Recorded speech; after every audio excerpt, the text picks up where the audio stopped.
Hey everyone, I'm Tyler Metcalf, and I watch the film so you don't have to. On this video, we're taking a look at UConn scrimmage against Boston College. I know it's just a preseason game, but it was a full-length game, and they gave us actual basketball that we can learn something from.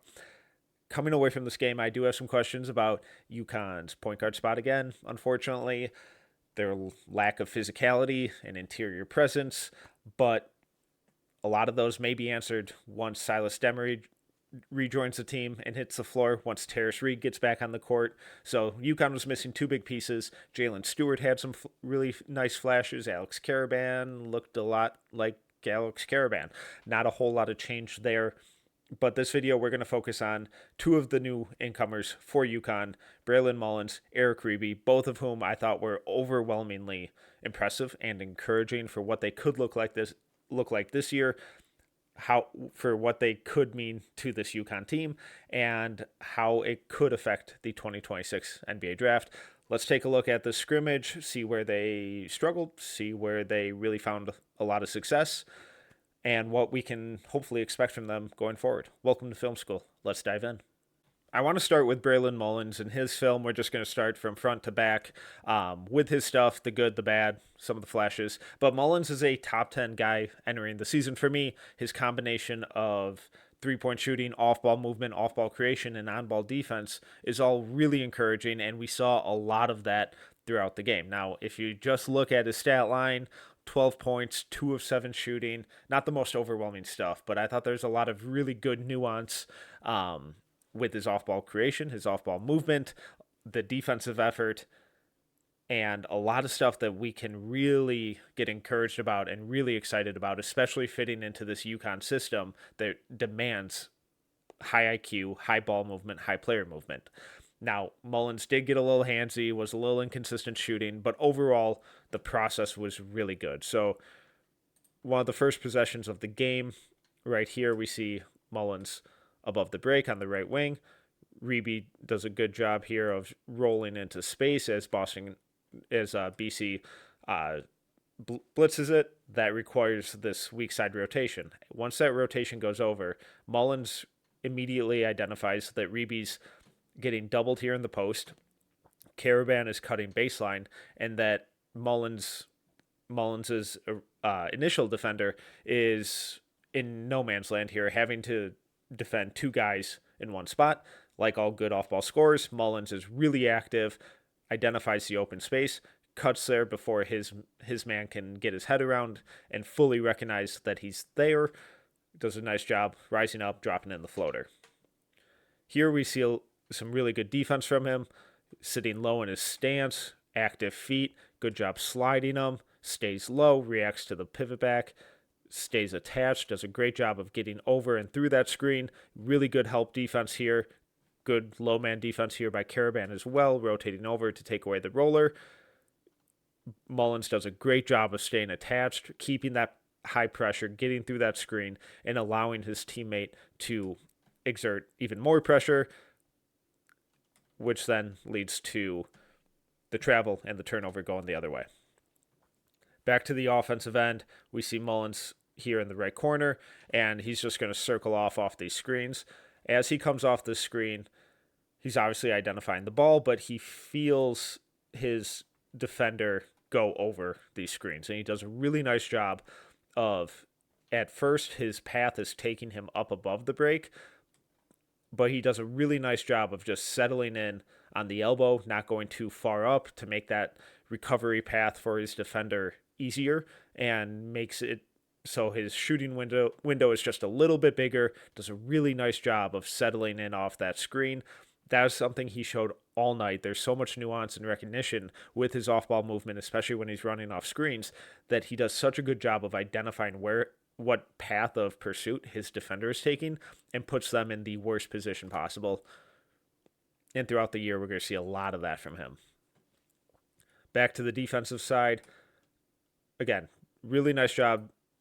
Boston College 22 here just kind of slips the screen, but Mullins just does a good job of staying attached. And in this situation, and the footwork's not special, but he does a relatively good job of keeping a wide stance, sliding his feet, not panicking. A lot of young players in this position end up panicking and opening their hips up. So they're bringing that right leg over and making their hips parallel to the baseline to try and turn and chase to catch up and cut off the drive entirely.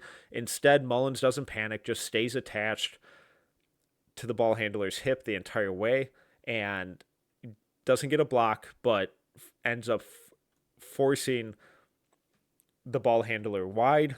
Really acrobatic, off-balance shot. Even though he's getting a shot off, UConn's gonna live with this 10 times out of 10 because this is really good defense by Mullins, sliding his feet, staying on balance, not fouling, but playing with physicality, staying connected, and getting a really good contest on a wild shot. And now UConn can run the other way in transition. So here we see Mullins in the bottom left corner. Karaban does a good job attacking baseline, attacking the closeout, forcing that secondary rotation. Let's try and get it from the very beginning. I believe Boston College was in a 1-3-1 zone here, but that could just be early offense. But as the ball swings, Karaban draws the closeout. He attacks at baseline, and Mullins could theoretically stay in this corner because he's that good of a shooter, and a wide open corner three for him is a really good look. But instead, he knows it was an off night shooting for him.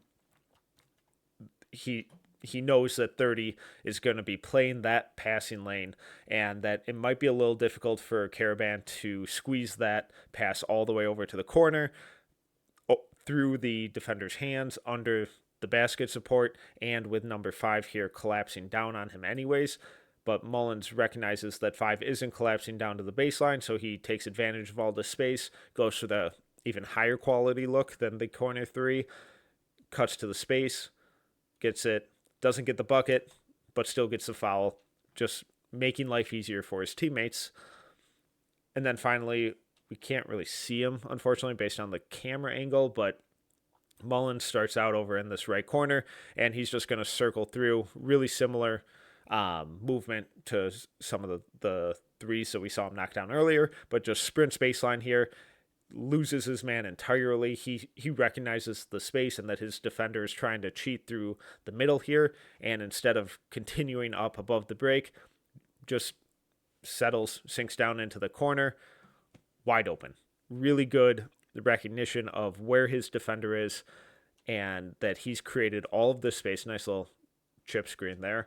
But really smart by Mullins to not just simply execute the play by running all the way through and making himself available, but instead giving himself the best shooting window possible by sitting down, settling into that corner, wide open 3, and he drains it.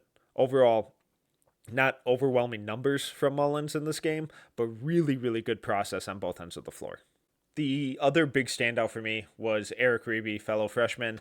And Reibe's coming off a really strong showing at FIBA with the German national team over the summer, the FIBA U19 World Cup.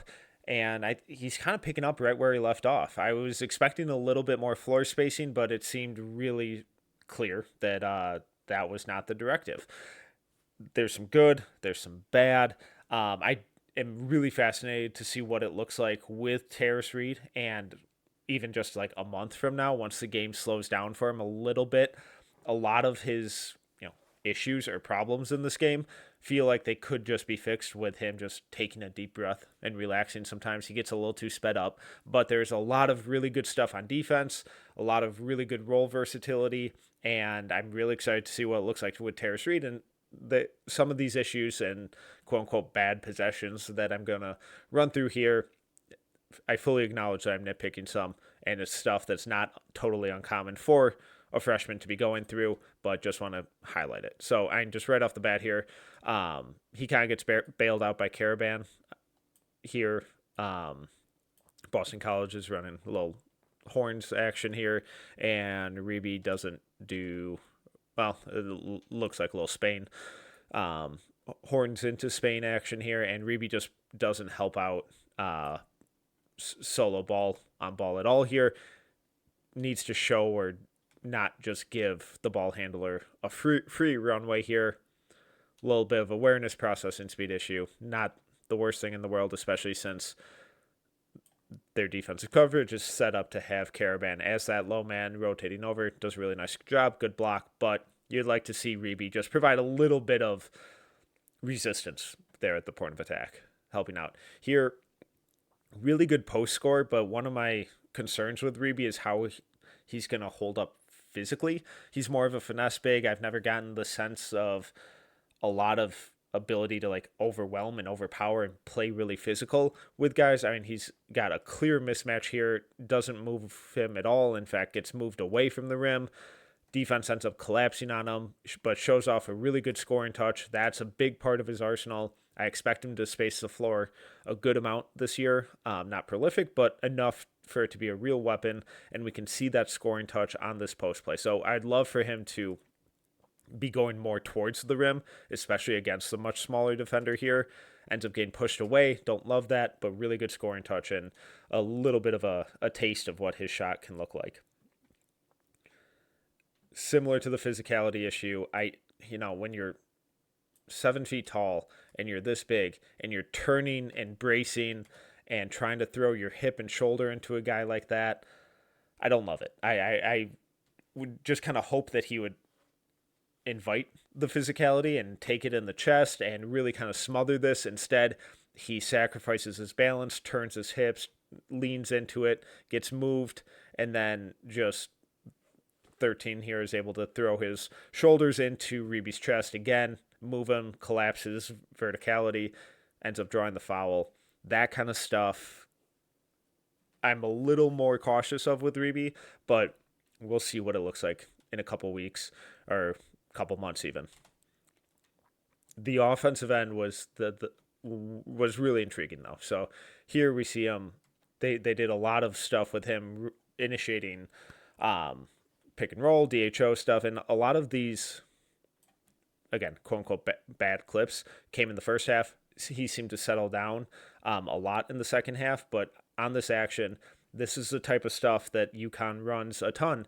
And if you're going to be the big with the big in UConn system with the ball at the top of the arc, you have to be able to make these passes. I mean, really good cut here by Mullins. Great screen by Caravan to free him up. That pass has to be made because that's an easy 2 points. Reibe doesn't even look at it, never sees it.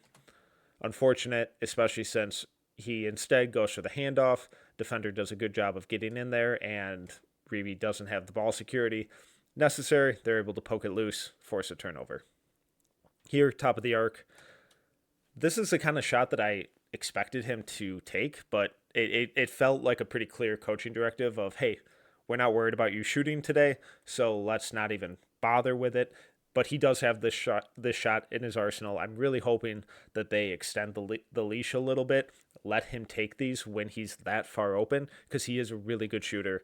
And I think this is a real weapon that can really help unlock their offense, because once the opposing big is instead going to have to guard 5 feet out here, that's going to free up cutting lanes for all of their awesome off-ball scorers. But goes into the DHO, great job of rescreening, solid screen. Love how he just settles into that open space, doesn't just recklessly roll. Really good understanding of where the defensive coverage is, where the gap is, and tries to make himself available for his point guard by just settling into that space with an easy passing lane. Instead, ball swings to Caravan. Caravan drives, and again, Reibe, really good spatial awareness here and understanding of where the open pockets are. Instead of staying stagnant or cutting and ruining Caravan spacing, does a great job of recognizing that both these defenders are collapsing there and the open pocket is going to be there. Does a great job just settling into that. Good up fake, creates space, and then just kind of rushes. So it doesn't quite get the basket, but overall, I love the process of how he's finding these open pockets, settling into space, and making himself available. In the long run, he's going to make that more often than not. Not too worried about it. Here, really good pick and roll coverage, slides his feet. This is just an absurd shot.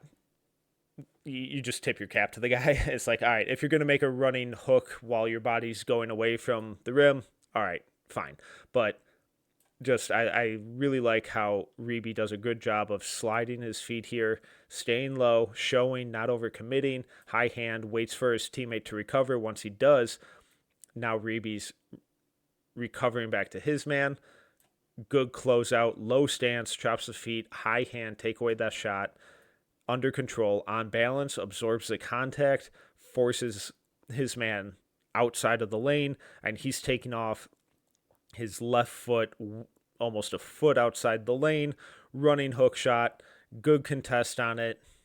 He just made an absurd shot. I really, really love that defense, and I'll take that from Reibe every single time. Here we see him as the screener again. They just flow into some really nice empty corner stuff. Does a good job opening up. Again, settling into that space. I think there's a ton of upside and versatility for him as the roll man. And then just good job finishing through the contact. This isn't like, oh my God, what a highlight. But it's a testament to, again, this is in the second half. And in the first half, he was rushing this kind of stuff. And instead, just really good job catching it, identifying that he's going to get hit here, being unfazed, finishing through the contact, changing his release angle, using his scoring touch to finish through the contact, gets the bucket, plus the foul, just simple stuff. And once he slows it down mentally, takes that deep breath and relaxes, that's the kind of effect that he can have.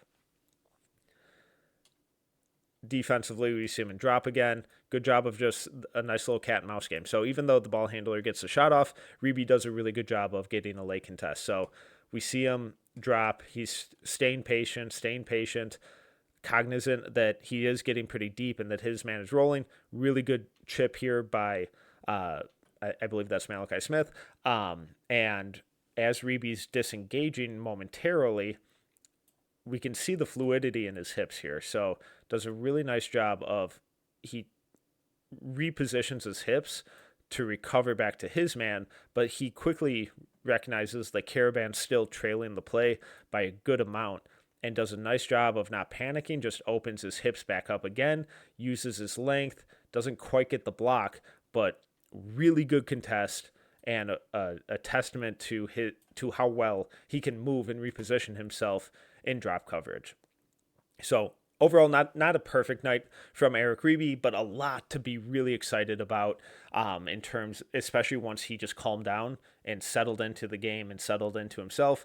Very curious to see what it looks like with Terrace Reed, but Reibe is one of these guys where it's like, all right, there probably going to be some hiccups early in the season, but come December, January, February, I expect once the game slows down for him a little bit, for his game to take a big jump.